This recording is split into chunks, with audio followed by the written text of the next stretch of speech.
ബംഗ്ലാദേശുമായുള്ള T20 പരമ്പരയിൽ മലയാളി താരം Sanju സാംസണിനെ opening റോളിലേക്ക് promote ചെയ്യുന്നതിന് പിന്നിൽ വലിയൊരു ചതിയുണ്ടെന്ന ആശങ്കയിലാണ് ആരാധകർ. കഴിഞ്ഞ ദിവസമാണ് സൂര്യകുമാർ യാദവിന് കീഴിൽ 3 മത്സരങ്ങളുടെ T20 പരമ്പരയ്ക്കുള്ള ഇന്ത്യൻ സംഘത്തെ പ്രഖ്യാപിച്ചത്. സഞ്ജുവിനെ കൂടാതെ ടീമിലെ മറ്റൊരു വിക്കറ്റ് കീപ്പർ ജിതേഷ് ശർമ്മയാണ്.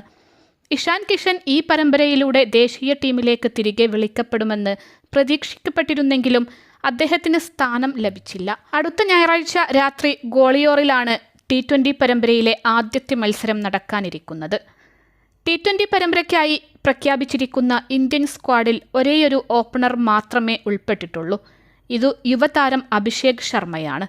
ഇതോടെയാണ് അദ്ദേഹത്തിന് പരമ്പരയിൽ ഒരു ഓപ്പണിംഗ് പങ്കാളിയെ ഇന്ത്യക്ക് തിരയേണ്ടതായി വന്നത്. ഇഷാൻ കിഷൻ, ഋതുരാജ് ഗെയ്ക്വാദ് എന്നിവരിലൊരാൾ ടീമിലുണ്ടായിരുന്നെങ്കിൽ ഓപ്പണിംഗ് റോൾ ഏൽപ്പിക്കാൻ സാധിക്കുമായിരുന്നു.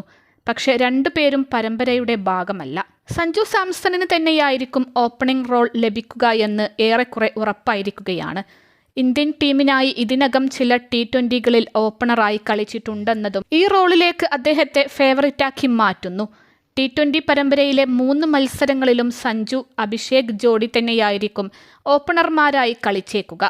സഞ്ജുവല്ലാതെ ഇന്ത്യൻ ടീമിൽ ഓപ്പണറായി കളിക്കാൻ സാധിക്കുന്ന മറ്റൊരാൾ നായകൻ സൂര്യകുമാർ യാദവാണ്. നേരത്തെ ചില T20കളിൽ അദ്ദേഹം ഓപ്പൺ ചെയ്തിട്ടുമുണ്ട്. പക്ഷേ ഈ റോൾ സ്കൈ ഏറ്റെടുക്കാൻ സാധ്യത തീരെ കുറവാണ്. കാരണം സൂര്യയെ തുടക്കത്തിൽ തന്നെ നഷ്ടമായാൽ അത് ഇന്ത്യക്ക് വലിയ ക്ഷീണമായി മാറും.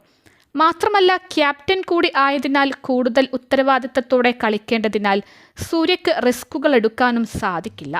T20 പരമ്പരയിൽ ഓപ്പണിംഗ് റോൾ ലഭിച്ചാൽ ഇത് സഞ്ജു സാംസൺ വളരെ സൂക്ഷിച്ച് തന്നെ കൈകാര്യം ചെയ്യേണ്ടതുണ്ട്.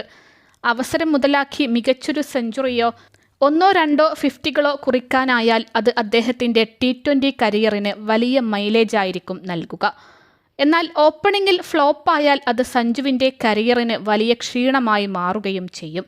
ഈ റോളിൽ തിളങ്ങിയില്ലെങ്കിൽ അദ്ദേഹത്തിന് ദേശീയ ടീമിൽ സ്ഥാനം നഷ്ടപ്പെടാനുള്ള സാധ്യത കൂടുതലാണ്. മാത്രമല്ല അത് ഇഷാന്റെ മടങ്ങിവരവിന് സഹായിക്കുകയും ചെയ്യും.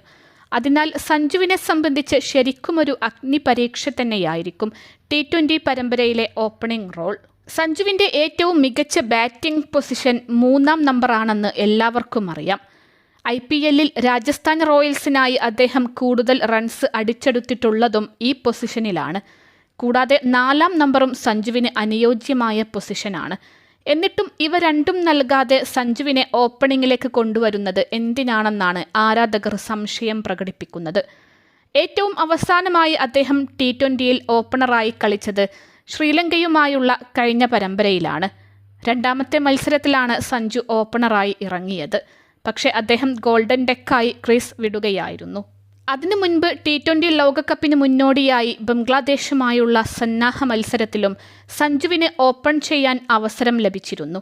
ഈ കളിയിൽ അദ്ദേഹം ഒറ്റയ്ക്ക് സ്കോറിന് പുറത്താവുകയും ചെയ്തു. എങ്കിലും നേരത്തെ അയർലൻഡിനെതിരെ ഓപ്പണറായി കളിച്ചപ്പോഴാണ് T20യിൽ സഞ്ജു ആദ്യ 50 കുറിച്ചിട്ടുള്ളത്. ഇതേ രീതിയിലുള്ള പ്രകടനം തന്നെയായിരിക്കും ബംഗ്ലാദേശിനെതിരെയും അദ്ദേഹം ലക്ഷ്യമിടുന്നത്.